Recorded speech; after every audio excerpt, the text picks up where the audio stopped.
Success secret number 3. In order for anyone to notice your efforts, you must be willing to be seen in this new identity you have created. Successful people know their identity and want others to see it. They resist diluting themselves with conflicting identities that sap their power and presence. They know exactly who they are and refuse to waste time being someone else. Their will is strong and clear. The common adage, just be yourself, can be incredibly difficult to execute. In fact, if you've heard that, then chances are you have a few conflicting identities that are causing confusion and insecurity. In this state, it's hard to know which direction to move towards because each choice will deprive at least one of your identities of expressing itself.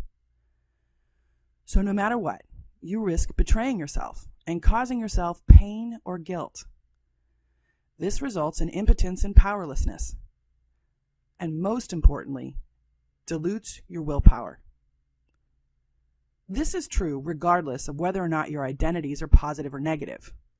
You are loyal to them and seek to express them, even if it means sacrificing your dreams and desires. Make no mistake, a lack of willpower is a conflict of identity.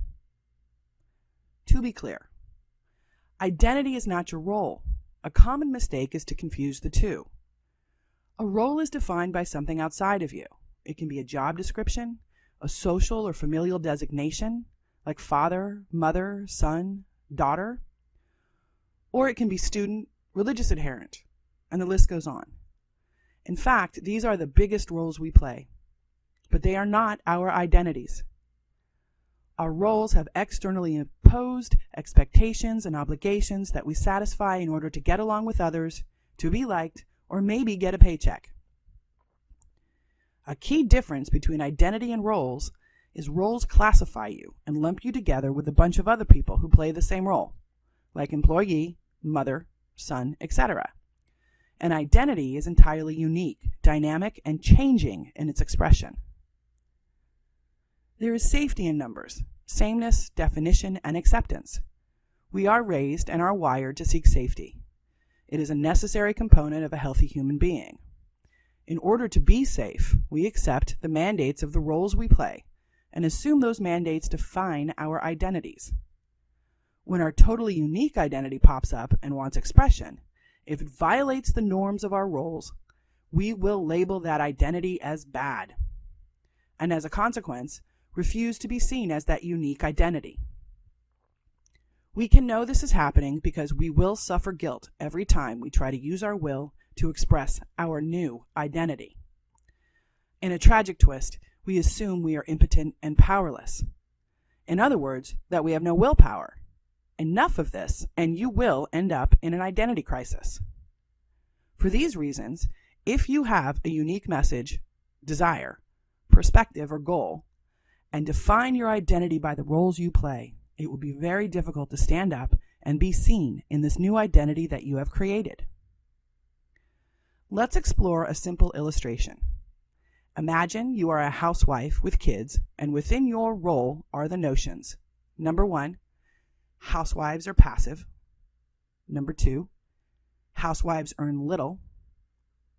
Number 3, housewives must be perpetual sources of nurturing and comfort.